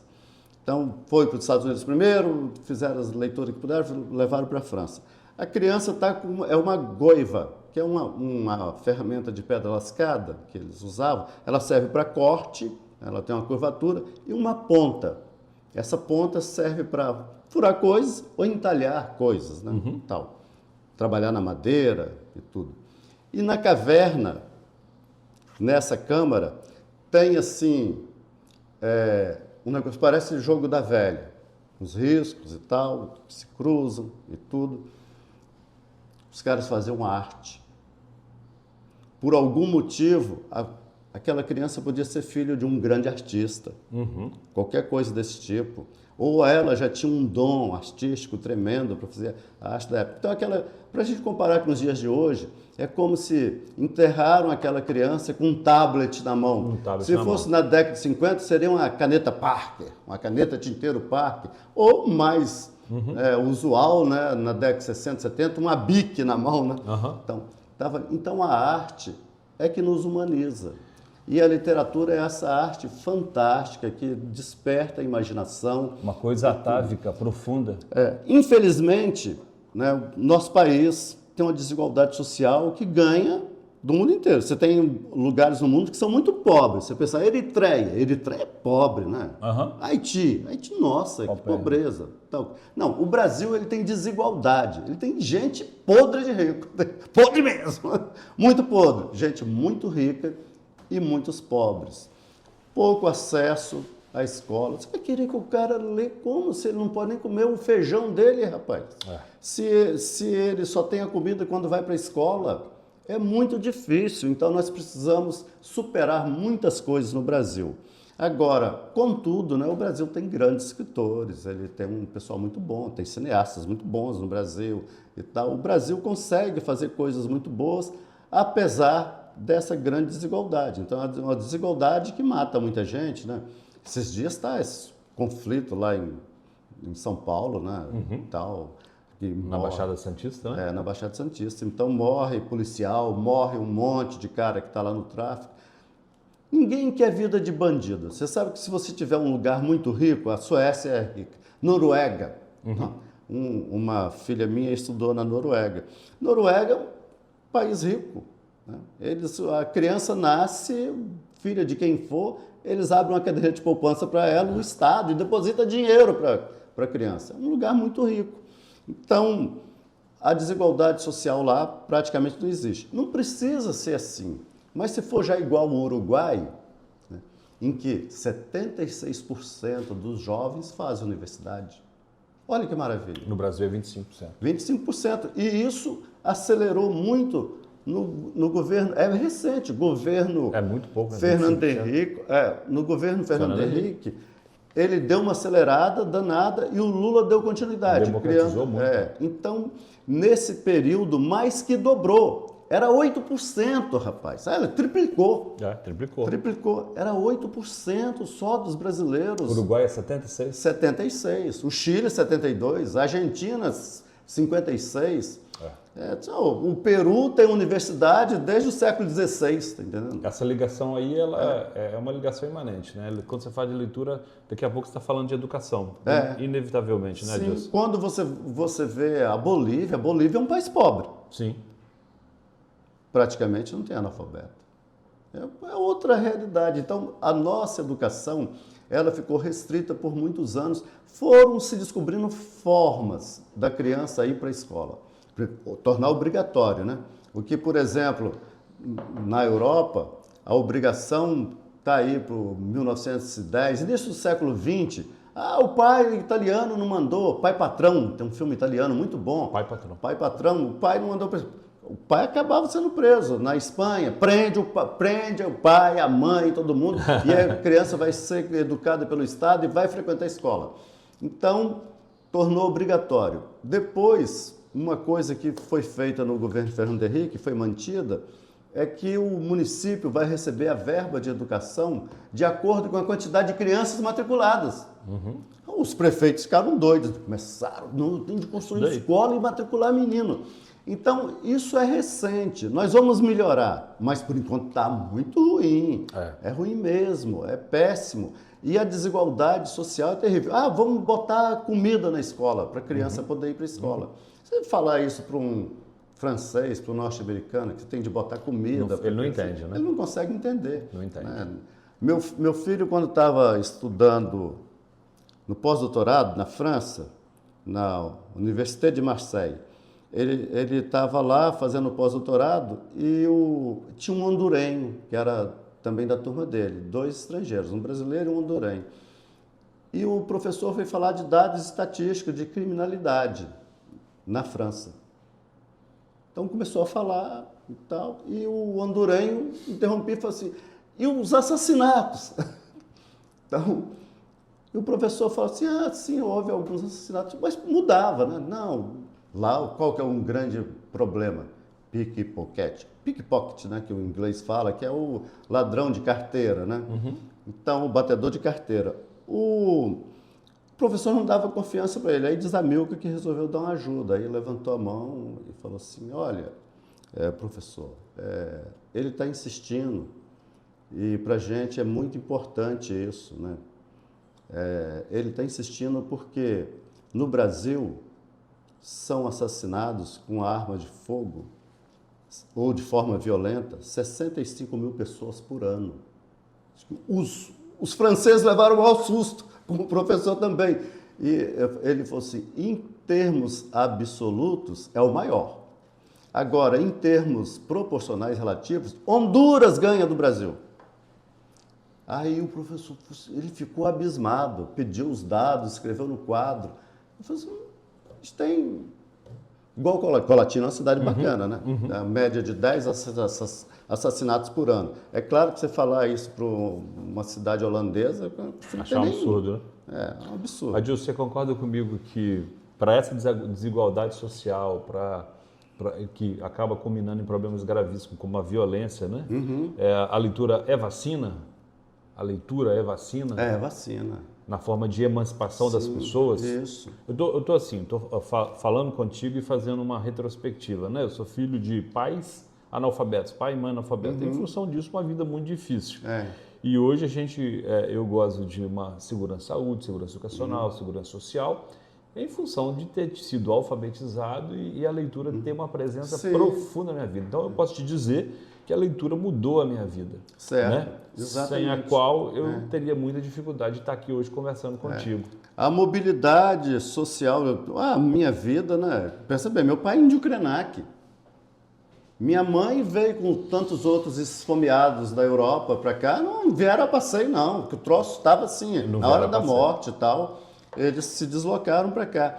Então, mas aqui conseguiram prosperar com perspectiva. O problema é que a grande maioria dos brasileiros, a escravidão nossa de 3 séculos e meio, né, ela desumanizou muita gente. Então, para você fazer com que essa pessoa volte a ter perspectiva, os nossos índios massacrados, como é que vai fazer essa pessoa voltar a ter perspectiva? Difícil, né? É muito difícil. Essa pessoa readquirir a dignidade, a humanidade e falar assim, eu vou por aqui que esse caminho vence. Aí o país, contraditoriamente, consegue produzir uma pessoa como Paulo Freire e o exila. Paulo Freire saiu alfabetizando o mundo inteiro e o Brasil cheio de analfabetos. E o Paulo Freire, por fim, com anistia, volta... Paulo Freire tem um livro cujo título é O Ato de Ler. Volta Paulo Freire ao Brasil. E hoje, a ignorância, rapaz, ela é perigosa demais. Você vê a quantidade de gente que repudia o Paulo Freire, nunca leu, não entendeu quem é o Paulo Freire. Os caras falam assim, é coisa de comunista. Sem ter lido, né? Rapaz, o cara conseguia fazer com que as pessoas aprendessem a ler. Em pouquíssimo porque tempo. as pessoas aprendiam a ler e adquiriam consciência. Porque o método dele fazia isso, faz até hoje. Ele inicia numa discussão de leitura do mundo, né? Então, no processo de alfabetização. Como a ignorância é perigosa, ela quer que os outros permaneçam ignorantes, que é mais fácil de dominar, né? E aí tem ignorante pra caramba, infelizmente, obscurantistas e tal. Mas tem uma parte da população que, se você trabalhar com ela e der perspectiva e para ela ajudar a buscar a outra metade, né? Trazer, o cara tá lá, tá afogando, rapaz. Ele tá afogando na ignorância e às vezes porque não tem jeito mesmo. A mobilidade, como eu disse, ó, filho de índio, né? Então tem irmão médico, tem não sei o quê. Quanta privação meu pai passou para manter a gente em escola, mudar de cidade. Ele tinha uma vidinha regular em Ecoporanga e tal. Ecoporanga não tinha o segundo grau. Nesse sentido, é correto dizer que a leitura mudou a sua vida. Mudou totalmente. A leitura mudou minha vida totalmente. Se meu pai, assim, ele foi criticado algumas vezes. Teve um período que nós moramos na roça, né, e que tem a panha do café, né? Chega a época da colheita do café. Então, junta todo mundo para colher o café. O que meu pai fazia?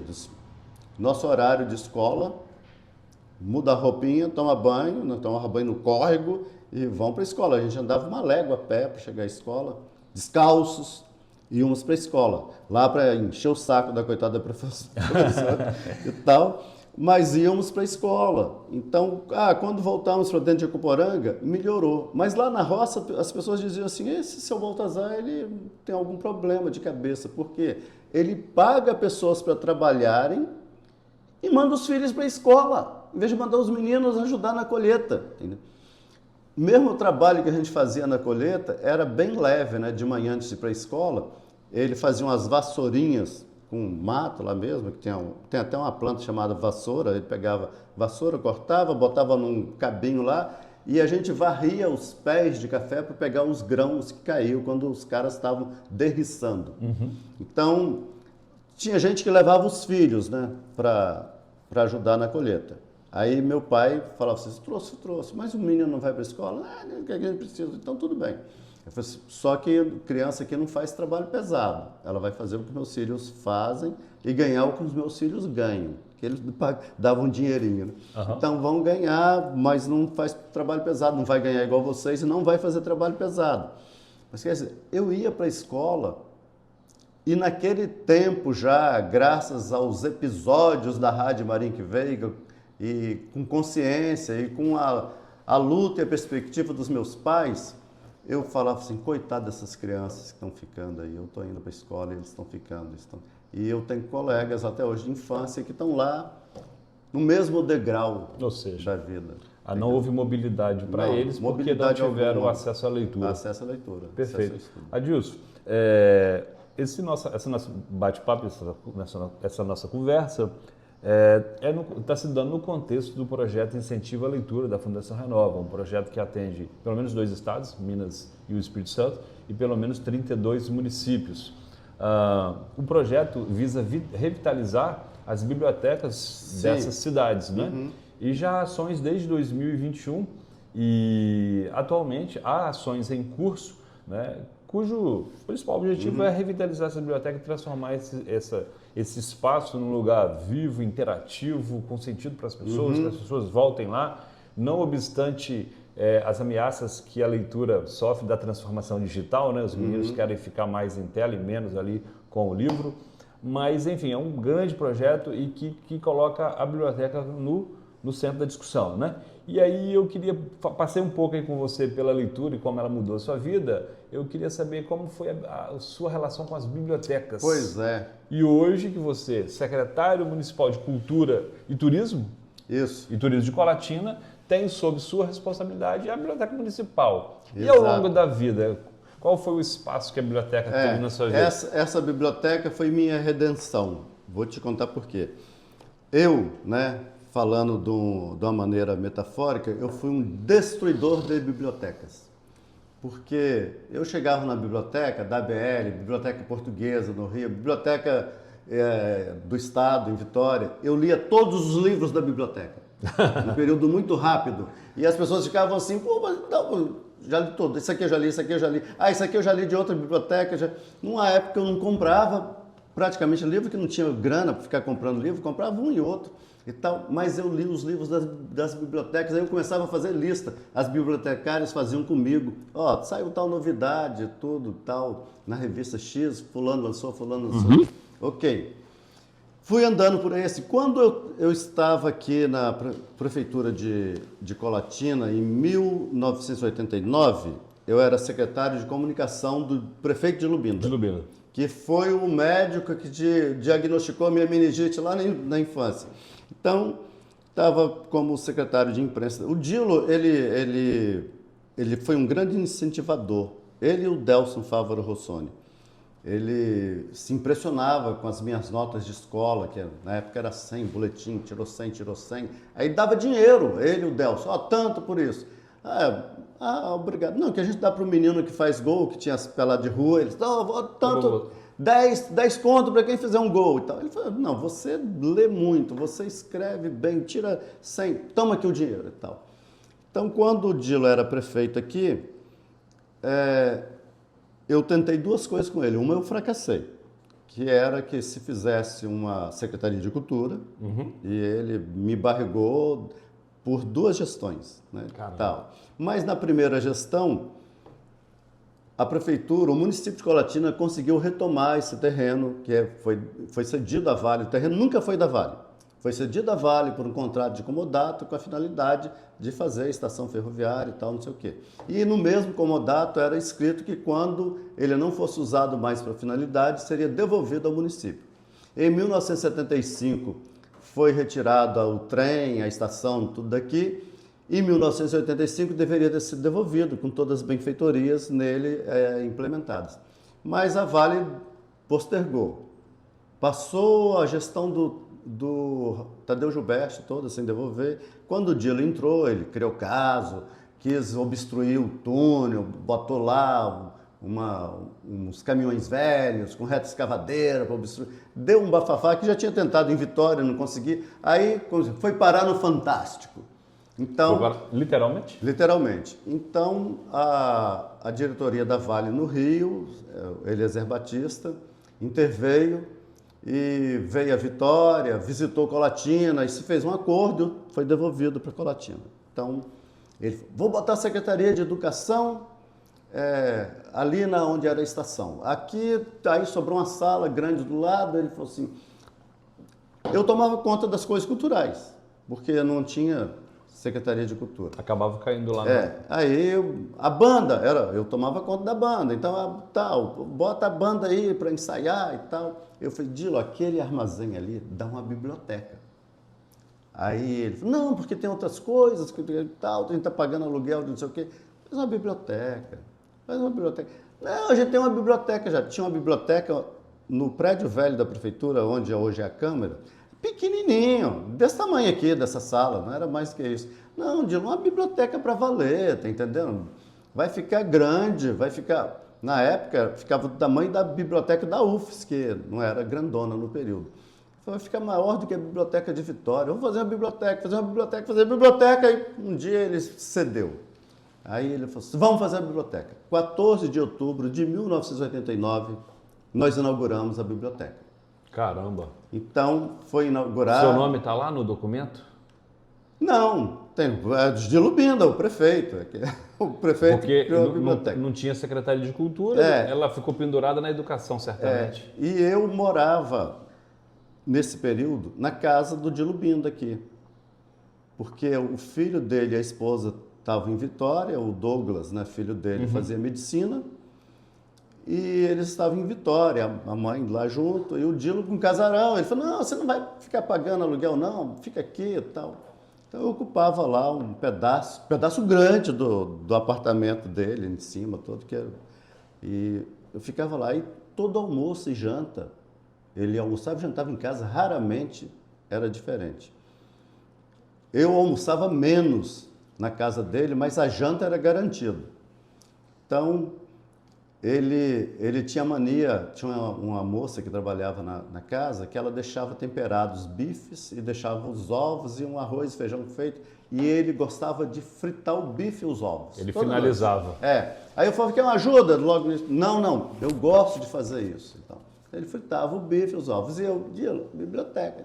Você despachava com ele toda noite. Toda noite. E Dilo, biblioteca. Fizemos isso, fizemos aquilo, dia ali a biblioteca. Tal. Então, conseguimos abrir a biblioteca. Você imagina só que anos depois, né? 89, né? Você falou? 89. 14 de outubro de 89 foi inaugurado, chamava Biblioteca Crisóstomo Beleza. Foi o primeiro agente da Vale aqui, na estação, o primeiro diretor aqui. O Dilo queria botar o nome nela de Eliezer Batista. Aí o Eliezer falou, não, eu estou vivo, vamos homenagear um que já foi e tal, não sei o quê. Aí, vamos homenagear o Crisóstomo, que eu conheci, tudo. A família do Crisóstomo deu uma quantidade de livros. Veio aqui, ficou muito agradecida. Hoje em dia mudaram, não é mais Crisóstomo, não. Hoje é? Hoje não é mais Crisóstomo o nome da biblioteca, é Telmo Mota Costa, né? Um professor daqui, que merece tudo. Então, Amanda Lopes e Fernanda Andrade. O Guerino, então, as botou para dentro de novo. E aí Amanda Lopes e Fernanda Andrade. E aí, aos poucos, foram chegando outras pessoas, foi indicando. Nós fizemos com os carros comissionados. Hoje em dia são em torno de 30 carros comissionados. E havia o povo que era da biblioteca, os efetivos. E eles diziam, não, nós somos da biblioteca. Nós não somos da equipe da cultura. Eles dissociavam. Nós somos efetivos, não somos comissionados, nós somos não sei o quê. O trabalho de conquista demorou um pouquinho, mas hoje, por exemplo, quem coordena o Recanto do Conto é Dora Torresani. A professora Dora. Que foi secretária de Educação, a secretária de Educação histórica do município de Palatina. Sensacional. Eu não podia me contentar com a Dora lá, só simplesmente entregando o livro, recebendo o livro, não. Claro. Então ela coordena o Recanto do Conto desde que ele nasceu. A Maura e a Cláudia, que também atua ali no balcão, elas coordenam, esqueci de falar de um clube, o Tela Texto, que é o estudo de um livro que virou filme. Então, elas fazem essa coordenação, e a televisão para a gente assistir está lá, que veio também nessa captação de recursos, que a Sapiens esteve envolvida. Então, os efetivos começaram a se integrar. Maria Emília Santos era uma pessoa da biblioteca, que faz o cadastro dos livros, não sei o quê. Maria Emília Santos, hoje em dia ela faz os cenários e os figurinos de todos os eventos dentro da biblioteca. Não interessa se é uma exposição fotográfica, de artista plástico, ou do Recanto do Conto, ou do telatexto. E ela se tornou uma poetisa forte. Se envolveu, começou a escrever poemas, está sendo classificada em concursos pelo Brasil inteiro. Então, virou membro da Academia da ALARC aqui. A pessoa se transformou, a biblioteca começou a ter essa virtude. Aquela biblioteca, todos envolvidos. Os que fazem menos agora fazem coisas incríveis. No telatexto, tem um senhor lá, o Ivomar, que ele era fiscal. E aí, uma época, não sei porquê, ele ficou doente, mandaram ele para a biblioteca. Vai para a biblioteca e tal. Então, que lá não faz trabalho pesado, não tem de andar na rua. E eles, sempre com aquela aparência mal-humorada, as pessoas disseram assim, a própria Dora falou, esse vai ser difícil de conquistar. Então, hoje, no teletexto, a gente assiste o filme lá e vai lendo o livro. E tem todo um cenário criado pela Maria Emília, no qual o Ivomar, esse cara que era um mal-humorado irredutível, ele é o lanterninha. Ele é o lanterninha, localiza as pessoas, distribui maçã do amor para as pessoas, saquinho de pipoca e tal, não sei o quê, com a gravatinha. Ah, rapaz! Ele entrou na onda. Entrou na onda total. Então, o livro, a arte, a leitura transforma as pessoas. E as pessoas, com isso, podem transformar o mundo, né? Que é o que a gente precisa de transformação. O tempo todo. Então, nós temos ali hoje uma equipe sensacional, integrada, não tem mais as diferenças de efetiva, não sei o quê. Não, é a equipe da cultura. É a equipe da cultura. É correto dizer, Adilson, que a Biblioteca de Colatina é o aparelho cultural mais importante de Colatina? Atualmente? Exatamente. Ali está essa máquina de subverter gente para o bem. Ai, que massa. Incrível.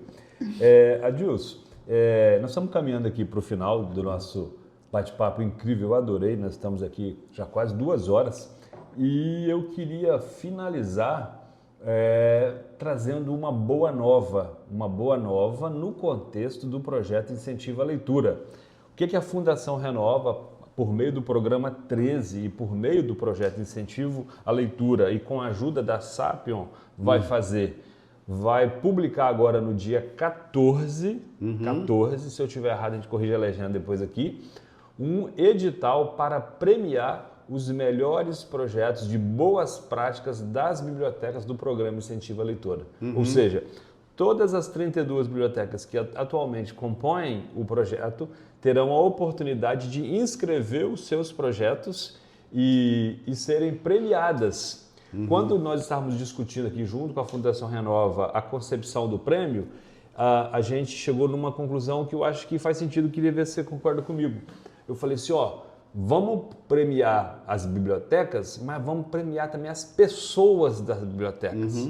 Então, para cada categoria, tem o prêmio lá que vai diretamente para a biblioteca e vai ter o prêmio que vai para a pessoa ligada ao projeto. Tem lá as regras e tal. Então, dia 14, a gente vai publicar esse edital do prêmio Boas Práticas do Programa Incentivo à Leitura. E aí eu já vou conectar com um projeto que vocês têm lá, que é um bom candidato, que é o Escritos de Colatina.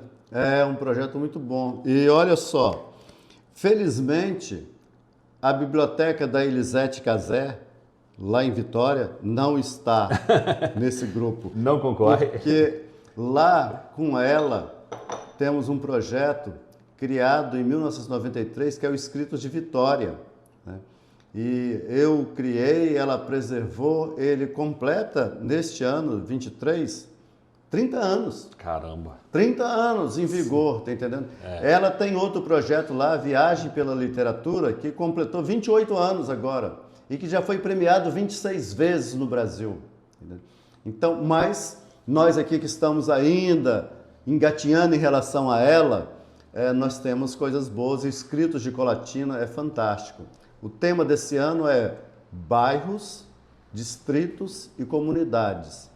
Nós já tivemos o primeiro, no primeiro ano foi o centenário de Colatina, o ano passado foi um dia inesquecível em Colatina, e as pessoas, por meio de qualquer gênero literário, seja a poesia, seja o conto, seja a crônica, ou um relato, uma matéria jornalística bem escrita, elas podem concorrer e o edital convida e é um edital inclusivo. A gente tenta não desperdiçar texto. Às vezes é necessário correção, às vezes a pessoa vai historiar e dá um escorregão aqui e ali, tal. A gente fala, essa data aqui, na verdade, o trilho foi tirado dali, foi em 75, você está tirando o trilho em 70, estou antecipando.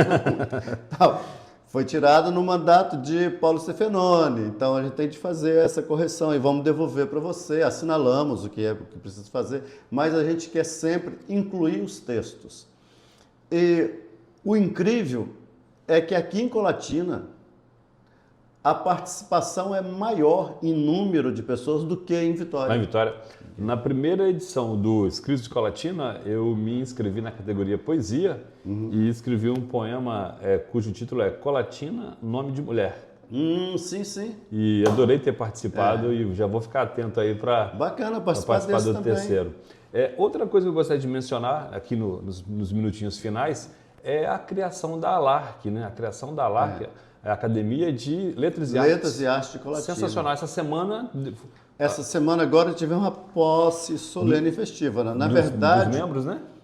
No dia 2 agora, se completou um ano de existência jurídica da ALARC. 2 de agosto do ano passado, nós conseguimos fazê-la virar uma entidade jurídica com registro no cartório, tudo certinho. A ALARC se mantém. Né? É uma coisa boa para mostrar também para as pessoas. A ALARC faz um trabalhão e ajuda em muita coisa e tal. E as pessoas pagam mensalidades. 10 conto de mensalidade. De vez em quando tem alguma coisa assim, nossa, o cartório está ficando 800 e tanto para fazer o registro. Vários enfiam a mão no bolso, 50, 100 e tal. Vai lá e contribui. Vamos cobrir isso aqui e tal. As pessoas estão felizes. A posse agora solene, todo mundo com as suas pelerines, todo mundo elegantérrimo e tal. Foi genial. Eu vi a repetição, bacana demais. A presidente é a professora Isolina? Professora Isolina de Castro. Grande primeira presidente, né? A Isolina tem um papel proeminente como professora de literatura aqui do município de Colatina. Grande figura. A primeira vice-presidente é a Maria Elisa Penitente, que é poetisa, fotógrafa, pintora. São 3 vice-presidentes. Segundo vice-presidente é a Sueli Selvatzi. E a terceira é a Maria Emília Santos, essa que virou poetisa, era uma pessoa que cadastrava livro, poetisa, figurinista. Desabrochou para o Brasil. Exatamente. Maravilha, meu querido. Nós estamos caminhando aqui para o encerramento desse primeiro podcast, o podcast Incentiva a Leitura. Gostaria de trazer à tona uma pesquisa nacional, a Retratos da Leitura no Brasil. Ela é realizada pelo Instituto ProLivro. Ela deve ter aí 3, 4 edições, 4, 5 edições. Eu acompanhei 3 de forma muito a miúde. E essa pesquisa, Adilson, Retratos da Leitura no Brasil, traz um cenário em que a gente precisa se debruçar sobre ele e ficar atento, porque o cenário não é um cenário positivo, né? Nós temos muita coisa para fazer no campo da leitura e da literatura. E então eu estou falando da pesquisa por conta do simbolismo dessa nossa conversa, né? Ou seja, a gente precisa trazer luz para pessoas como você, que tem a jornada que você teve, né? Desde a infância até os seus 46 títulos, mostrar isso para as pessoas a fim de diminuir esse gap que existe aí nesse cenário de leitura. É um cenário de fato ruim. Retratos da Leitura no Brasil, quem tiver curiosidade, eu recomendo que vocês que queiram se inteirar mais sobre questões de literatura e de leitura. E queria te deixar aí além de agradecer do fundo do coração. Prazer enorme. Queria deixar aí um espaço para a sua declaração final, para as suas considerações finais. Pode ser? Sim, sim. Olha, Rony, é sempre um prazer danado, Rony, a gente está com uma pessoa que tem assim algo de comum com a minha vida. A gente saber que você também é um que trilhou caminhos pela leitura, trilhou caminhos pelo estudo e que isso traz mobilidade. Então é preciso, antes de mais nada, que no país, que no estado do Espírito Santo, que aqui em Colatina, a gente consiga fazer retornar às pessoas a expectativa de que as coisas podem mudar. De que as coisas podem mudar, perfeito. Não podemos nos enganar, embora seja lento, embora às vezes ocorra mudança na Europa, nos Estados Unidos, nos países do primeiro mundo, Canadá e tal, e ela leve 50 anos para chegar ao Brasil, a gente não precisa se enganar porque sempre melhora um pouquinho. Agora, se nós pudermos acelerar essa melhoria, é tão bom, nos torna a humanidade tão melhor, torna a nossa comunidade muito melhor. Então, todo esforço que for feito nesse sentido, tudo que será feito nesse sentido, será sempre uma bênção. E é disso que nós precisamos ter bênçãos para caminhar bem rumo ao futuro. Maravilha.